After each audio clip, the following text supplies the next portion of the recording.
தமிழக சட்டப்பேரவை தேர்தல் நெருங்கியுள்ள சூழ்நிலையில் தேமுதிகவின் மாநாடு இன்று காஞ்சிபுரத்தில் உள்ள வேடல் பகுதியில் இன்று மாலை தொடங்க இருக்கிறது.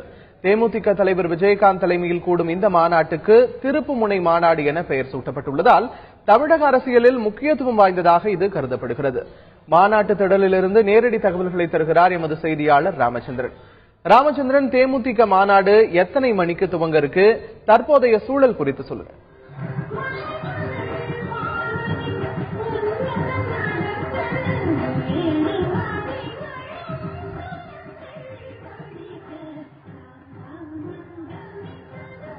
தேமுதிகவின் மாநில மாநாடு இன்னும் சில மணி நேரங்களில் துவங்க உள்ளது. காஞ்சிபுரம் மாவட்டம் வேடல் என்ற பகுதியில் இந்த மாநாடு நடைபெற உள்ளது.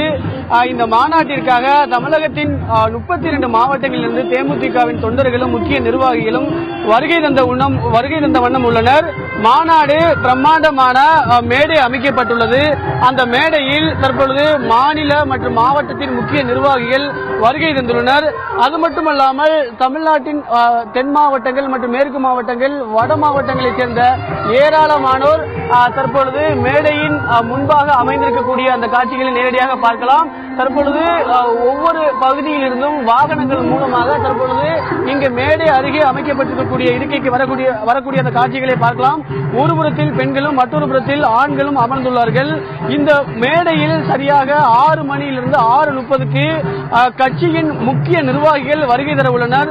தேமுதிகவின் தலைவர் மற்றும் முக்கிய நிர்வாகிகளான பிரேமலதா விஜயகாந்த், சட்டமன்ற உறுப்பினர்கள், மாநில நிர்வாகிகள் மற்றும் மாவட்ட நிர்வாகிகள் வருகை தர உள்ளனர். சரியாக 6:30 மாவட்டத்தில் இருக்கக்கூடிய முக்கிய நிர்வாகிகள் இடம்பெற்று இதில் பேச உள்ளனர். குறிப்பாக கட்சியின் பொருளாளர் மற்றும் கட்சியின் முதல்நிலை செயலாளர், கொள்கை பிறப்பு செயலாளர், சட்டமன்ற உறுப்பினர்கள், அதன் பிறகு திருமதி பிரேமலதா விஜயகாந்த், இறுதியாக தேமுதிகவின் தலைவர் விஜயகாந்த் பேச உள்ளார். ராமச்சந்திரன், இந்த மாநாட்டில் கூட்டணி குறித்து எந்த விஷயங்களும் சொல்லப்படாது அப்படின்னு அறிவிக்கப்பட்டிருக்க இந்த நிலையில வேற என்னென்ன விஷயங்கள் குறித்து பேச இருக்காங்க? தேமுதிகவோட மாநாட்டை ஒட்டுமொத்தமாக இருக்கக்கூடிய தமிழக மக்கள் தற்பொழுது கூர்மையாக கவனித்து வருகிறார்கள். குறிப்பாக இந்த மாநாட்டில் கூட்டணி குறித்த அறிவிப்பு இடம்பெறலாம் என்ற ஒரு தொடர்ந்து தமிழக அரசியலில் பேசப்பட்டு வருவதால் அனைத்து தேமுதிக கட்சிகள் மட்டுமல்லாமல் அனைத்து அரசியல் கட்சிகளைச் சேர்ந்த நிர்வாகிகள் இதை கூர்ந்து கவனித்து வருகிறார்கள். குறிப்பாக தேமுதிகவின் கடந்த கால வரலாற்றை கவனிக்கும் பொழுது இதற்கு முன்பாக அமைத்த கூட்டணிக்கு முன்பாக பொதுக்கூட்டம் மாநாடு நடத்தப்பட்டது.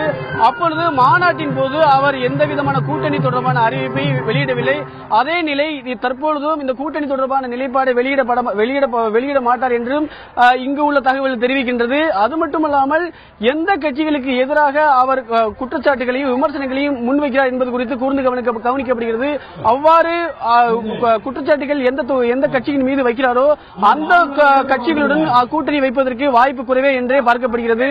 ஆகையால் ஒட்டுமொத்தமாக இந்த மாநாட்டில் தேமுதிக தலைவரின் இறுதி உரையை கூர்ந்து கவனிப்பதற்கு தமிழகம் மற்றும் தமிழகத்தில் உள்ள அனைத்து தரப்பு மக்களும் எதிர்பார்த்துக் கொண்டிருக்கின்றனர்.